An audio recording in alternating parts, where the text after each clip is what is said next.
the Thursday Afternoon Chat. Your favorite artists with Jayar. All right, ladies and gentlemen, boys and girls, children of all ages, will you please put your paws together unless you're driving for not just Matt Maher, but the Mars. It's more than one planet. Yeah. Matt's wife, Kristen Maher.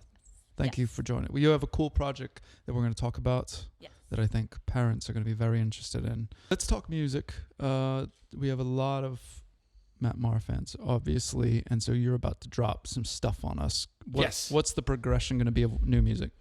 Well, coming out starting tomorrow. Basically, new music September, October, November, and January. I basically started making a new project kind of similar to All the People Said Amen, in the sense that it's primarily a live record recorded on the road, no overdubs. What you hear is what was played. Right. And then also writing new songs, so a big part of my, sort of tenure and career, everything, ministry has been, being a part of a movement that really is not just my calling. I just think it's sort of like something that God's done is people from different streams of the church writing worship songs together and it creating a common soundtrack to the prayer life of the whole Christian church. And that's good because I think it helps us wrestle and contend with things that are important to sing and say. And it creates common ground for deeper discussion about the things that we actually disagree upon, which is really important too. So I decided to go back and re-record some of the songs that I've co-written over the years, worship songs with different artists. And so the project's called Alive and Breathing, but it's kind of going to be several volumes kind of released over time. And I don't know, who knows? It could just be a playlist that just keeps changing. It's a new day and age where, what's the album release What is date? it? And it's like, yesterday, it's like someone, posted a story video. I mean, I was writing a song with a young up and coming artist and made a demo. And the next day he posted the demo on his Instagram stories. And I was like, I texted him, I was like, I guess you like the demo? Which is that just shows you how much times have changed in like a decade, Right. So I'm excited. It's, I feel like every 7 years I end up doing something like this. That's a nice, biblical number. Yeah. Good. Just, it kind of helps me reorient myself. And we've spent the past 14 months out of our house. We ended up having to knock down like 90% of our house. There was a bunch of structural problems that, it's like sort of an allegory for, feels like something bigger. And one of the tracks is going to be about this. Breaking down literally. walls. Yeah. Actually, there kind of is one, Yeah. So, but I mean, that sometimes, and that's actually part of conversion, your heart growing closer and closer to Jesus. It's not something that happens all at once. It's a very gradual process. I think John Eldridge said that you could sum up the entirety of the gospel in 2 words: come closer. And I love that idea, that invitation of God to just continually come closer to him. But it's, the closer you get to true love and perfection, the more aware of your baggage you are, and the more stuff you have to deny or renounce, or like, oh man, I made an idol out of that and I didn't even know. Right. All right, let's pull that apart, And so great. I think it's just part of what it means to walk with Jesus. Yeah. What's our first track we can play for people? Alive and Breathing. Let's just go right into that. If you can give us DNA of Alive and Breathing. Yeah, I was actually at the beginning of the year, it was almost like in a stage of pretty big writer's block. And like a lot of people I know, I don't know if it's an age thing. Some of it's probably an age thing. I'll be 45 in November. Well done. And well done. I know, I made it. I'm still here. And I think there's this thing of like, we live in a world that's perpetually sort of oriented towards the search for youth. And what is the fountain of youth? What is it? And I think you just very naturally just start going like, what's, I'm getting older. It's just sort of like, what am I doing? Should I keep doing the things that I'm doing? I was writing with Martin Smith's daughter, Ellie Linebear, who's an amazing artist, all in her own right. It's funny, I say Martin Smith's daughter, and people are probably like, there's a whole group of people who go, who's that? But for me, I am one that would say Martin Smith is a legend. Yeah, lead singer Delirious. So I'm getting together right with Ellie Linebear, and we start working on this song, and it immediately triggers a conversation I had with my 5-year-old daughter the night before, where I was walking to my studio and back to the house we were renting, and said, hey, will you pray for Daddy? Daddy's got to write a song tomorrow with a friend, Miss Ellie. She said, what are you going to sing about? I said, I don't know. I said, what do you think we should sing about? She said, everything Jesus. And so then I thought of Psalm 150. And that thought came back in during the writing of it. And the thing about Psalm 150, it just says, let everything that has breath praise the Lord. But it doesn't talk about the emotional status of the breath. It doesn't talk about, the spiritual health of the breath. It just says, if you have breath, praise the Lord. So in some ways, it's a pretty all-encompassing invitation to, no matter what season of life you're in, whether it's in everything's hunky-dory or you're in the fight of your life, if you got breath in your lungs, praise God. You know what I mean? And that was just sort of an insight that kind of came in the middle of it, and then just quickly kind of, I think, helped finish out the song. And so it became, that song for me, it became in some ways a feeling of wind behind my back, pushing me forward, and not so much the wind in my face. And I was like, okay, yeah, all right. We're still doing all this, Lord. Yeah. Whatever this is, I'm in. You've given me some little gifty poos here for my son who's here. Yes. And we need to break down my gifty poos. Okay. And the very cool project that you have it's just become available. The book that just came out is called The Awfulizer, Learning to Overcome the Shame Game. Let's spell that real quick for people. Awfulizer? Awfulizer, A-W. A-W-F. Now I don't know. U-L-I-Z-E-R. It's when you stop and think that it all goes away. So The Awfulizer, Learning to Overcome the Shame Game is a children's book that introduces kids to the idea of shame and teaches them some techniques to overcome it in their lives, and help parents to talk to their kids about shame and how to talk to them and work them through those struggles. I had been going to therapy for 2 years for shame in my personal journey through that, and I had noticed that our oldest son was having a lot of shame talk that I very quickly recognized because it's my constant inner monologue. And so I went to the counselor to ask if there was anything that they had about shame that I could use with my son, because while I'm in therapy for it, I didn't consider myself an expert. Yeah.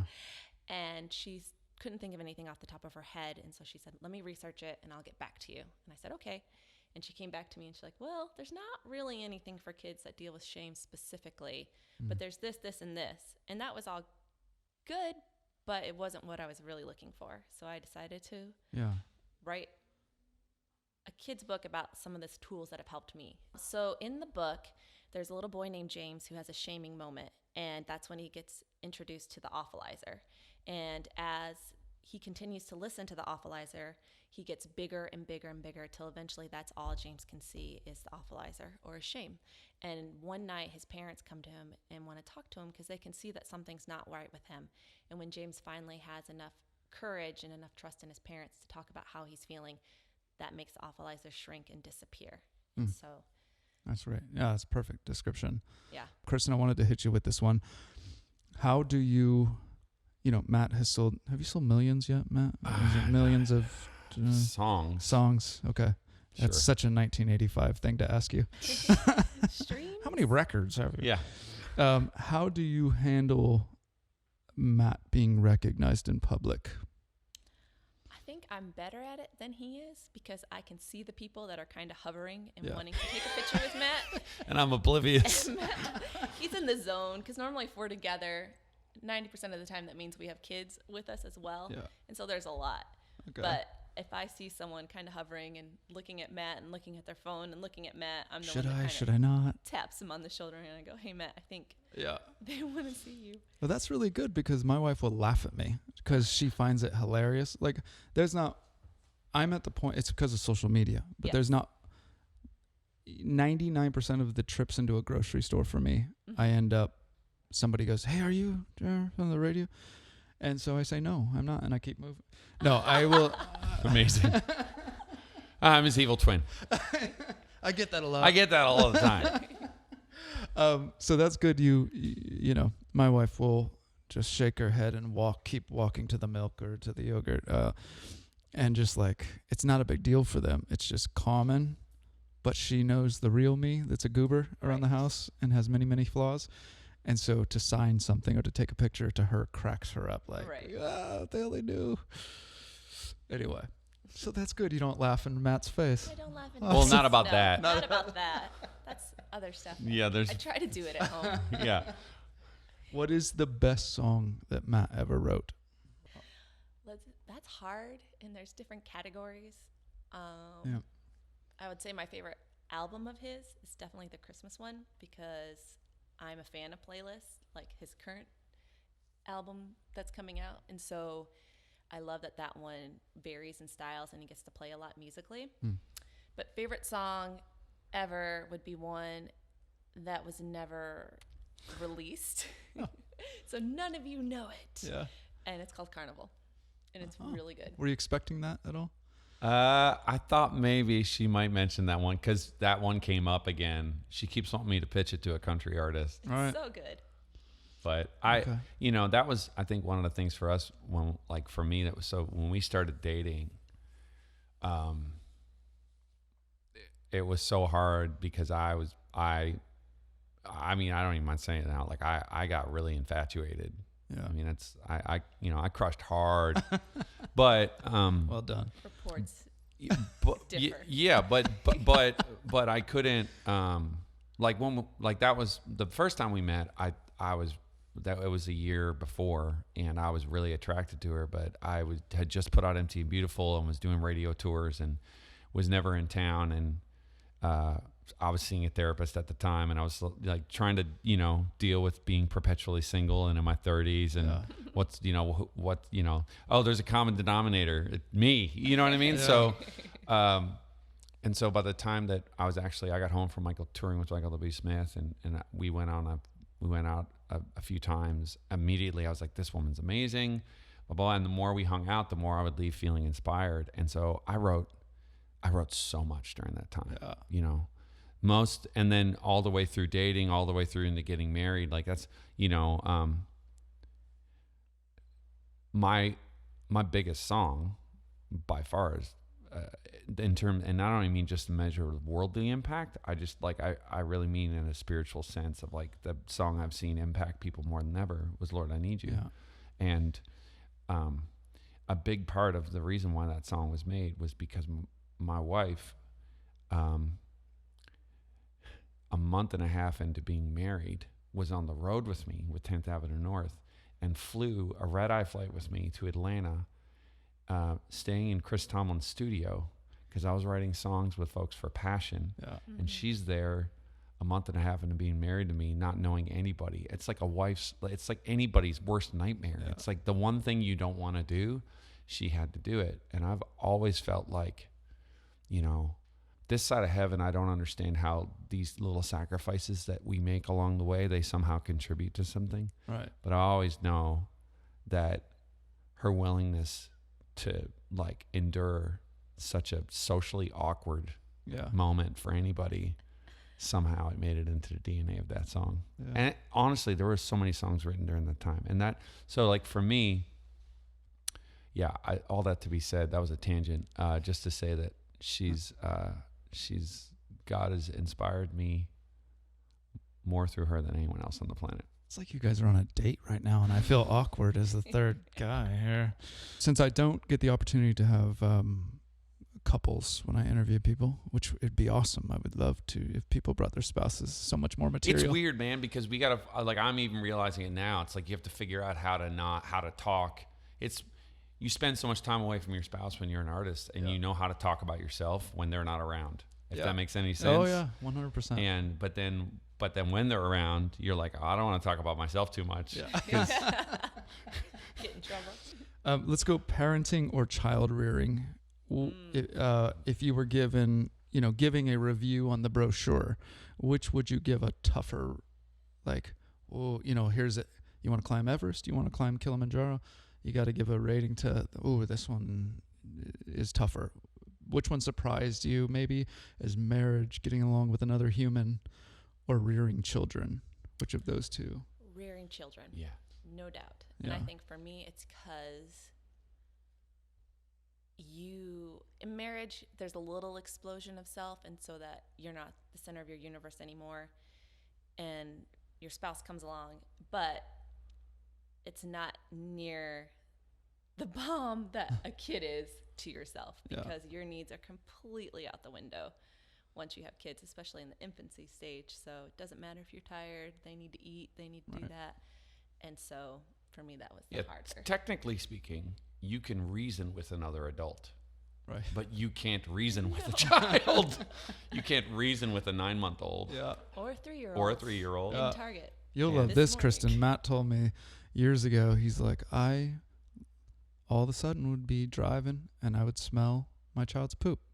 Like, I know the smell of my child's poop, and it hit me out of nowhere one day, and I'm like, yeah, that's happening. In the back seat. Yeah, in the back seat.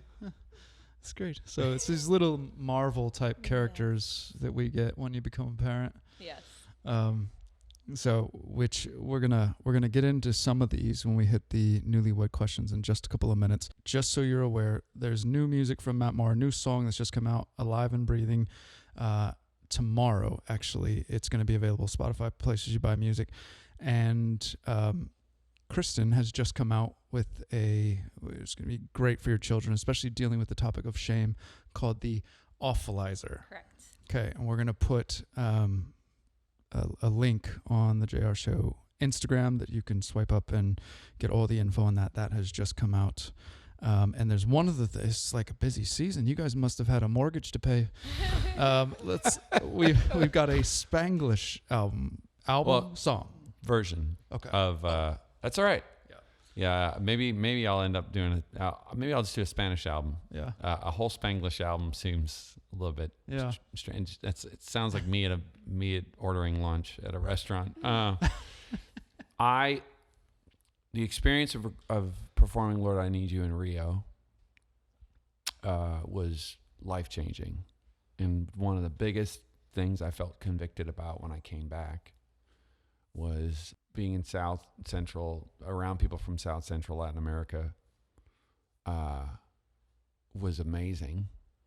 And I felt really sad because I never followed the advice of the Holy Spirit in 2008 when walking through a mall in Philadelphia, and I passed by a Rosetta Stone stand and literally felt the Holy Spirit say, you need to learn Spanish. And it's like one of those things that I'm like, why did I not? I bought it and I still have never done it. Yeah. I don't know what that is anymore. I know. But it's gone. After singing that song in front of that many people and coming home, the realization I had was the majority of those people all spoke a common language. Like, even if you speak Portuguese, you learn how to speak Spanish. Right. Everyone there spoke Spanish. And so I was like, we got to put out a Spanish version of this song. And it just took forever. And so, and lots of personal reasons. We were having more kids. We moved, and then you get distracted. You're making other projects. And when I was recording these songs on the road, so a majority of the songs were recorded touring on the road show. The last night of the road show I looked was going to be in Amarillo, Texas. And I was like, man, I know that there's going to be a lot of folks there from with a Hispanic background. And I'd love to have a song that night where we're just mostly singing it in Spanish. And then, so I talked to Kat about it. She's like, hey, well, this is crazy because I just got off the phone with, one of her good friends who's managing Blanca. And she said, Blanca is looking to record a worship song in Spanish. And so I was like, well, do you think she'd want to come fly to Amarillo? This was Thursday. Yeah. and we were going to record it 2 days later on Saturday. So we bought a plane ticket, and we got the song translated, and she flew out, and we recorded it. And it's kind of like half Spanish, half English. And then I actually ended up producing an all Spanish version for her, which will come out at some point. But this version is, it's sort of a mix of English and Spanish. Yeah. And man, I tell you, like, and I felt this every night touring with, when I was on the Worship Night in America with Chris Tomlin, every night, Kristin DeClario, she would sing What a Beautiful Name in Spanish. It just unlocked something in the room. Like I remember the night we were in Miami, and the way I've heard it is this way, is that people, like, English just isn't just your language. It's actually your heart language. It's the language of, like, the culture that you grew up in. And so when you hear the truth of the gospel in your heart language, it hits you on a whole deep level. Well, imagine then being somebody who's from, a different country with a different heart language, who happens to know English as a second language. Singing these songs, you're translating them in your head while you're singing them, and you're converting words that don't even have the same cultural meaning to mean things over here. And so to get to work with translators and come up with a translation of Lord, I Need You that means what I'm trying to say, and it gets in a language that they're actually able to sing it, it's just really, really special for me. And then to be able to do it live and just to hear the response of people, like when she would start singing, she'd get to the bridge of, Teach My Song to Rise to You, and she's singing it in Spanish, and people just start cheering. Because they're hearing a song that they've loved, and they know how to sing it in English, but all of a sudden it's like hearing a song in your heart language, that's a song that's truth.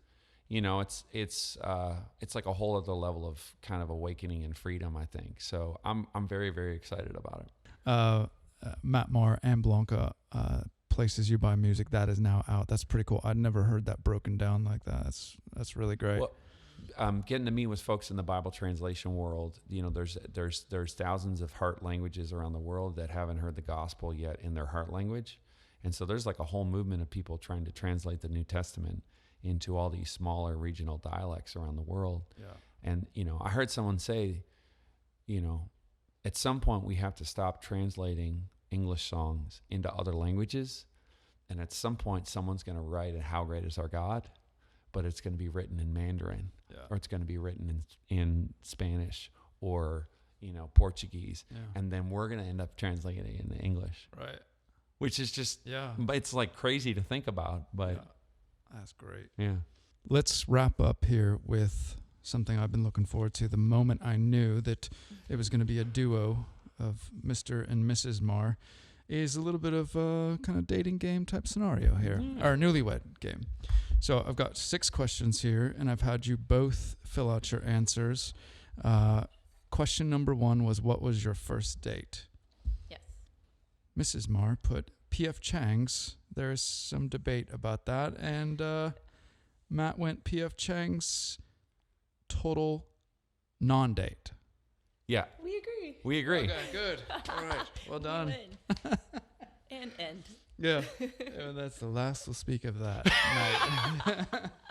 Number 2 is, what is the strangest gift you've gotten from your spouse?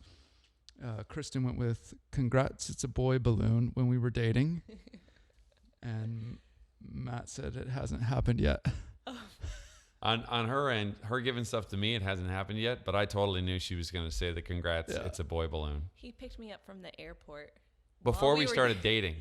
With that balloon. And everybody was staring at me because... I did a lot of dumb things when we were getting to know each other. The first date, I asked her by text, and then we were at a P.F. Chang's, and I was so nervous I talked about my ex-girlfriend the whole time, which is like a bad thing to do if you're trying to like... Yeah. I walked away from that thinking we were just friends. Yeah. It was bad. I was bad. I could write a book on all the things you should never do when pursuing someone. So you guys will both have books on Amazon. Yeah. Competing. Okay. Number 3 is, what would you, if your wife could choose one thing of yours to get rid of, what would it be? What would she choose? I'll read yours first this time, Matt. You wrote anything I leave out for too long, and she said some of your supplements. Yeah, that was literally what I was gonna say. And to be fair, they are often out, and you'll just find a pill, a vitamin here, a vitamin there, just on the counter. Yeah. Number 4 would be, what is your song? And he went with, you went with, oh, I love this song, Outsiders by Need to Breathe. Ooh, that's another one too. I had 2. I had a hard time. This is one of my faves. And he went Home by Edward Sharpe. That one works. It was all on a playlist. Yeah, that's one of my faves. I burned a CD Yes. for. Yeah, legally. Classic Yeah, 90s. sure. Yeah. Number 5, if Matt was not doing music, what would he be doing? And let's start with him, Star Wars blogger and fan fiction writer. That's what I said. That's what you said. That's amazing. Star Wars blogger and fan fiction writer is what Kristen said. That's my guess. And Matt went with something that pays the bills a little better, teacher or startups. Which one of them could be like a Star Wars blog, I guess. Yeah. Or being a I'm fan sure fiction there are writer. colleges out there that are teaching classes on Star Wars. Yeah. No, goodness. And you'd be perfect. You would be perfect. Last one, what is the most spontaneous thing you've ever done as a couple? And Kristen said, decide to get married. It's as I said the same thing. Date and Yeah. get married in 9 months. That Mongolian beef will do that to you. Make a lot of bad decisions. Oh man. Matt went with get married 9 months after starting to date. We're on the same page. Compatible? Are we going to go with compatible? Yes, Yeah. we're going with compatible. Well done. This is a new feature we're doing this year called Tickling the Ivories. So we brought in a piano into the studio for the sole purpose of 30 seconds on the clock. The artist or guest can do whatever they want with their 30 seconds. Now, what makes it interesting is some people don't play piano at all. So, you're going to hear maybe Chris Tomlin going, twinkle, I don't know. So we'll see what happens with you, Matt, but let's go get mic'd up around the piano, and people can watch this on the Instagram and the Facebook as well. Tickling the Ivories. Tickling the Matt Ivories. Maher. 30 seconds on the clock to do whatever you wish. Whatever I wish. And 3, 2, 1.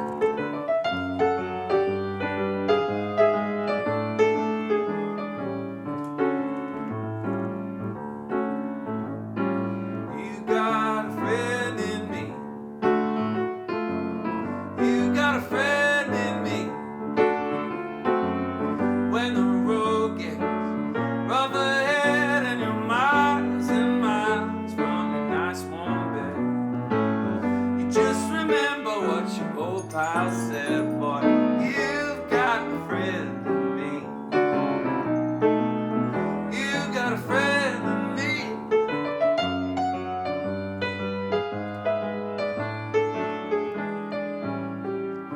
I canceled the timer. I didn't want that to end because I'm a huge Monsters, Inc. fan. It's just, I love it. Classic. The Thursday Afternoon Chat. Your favorite artists with Jayar.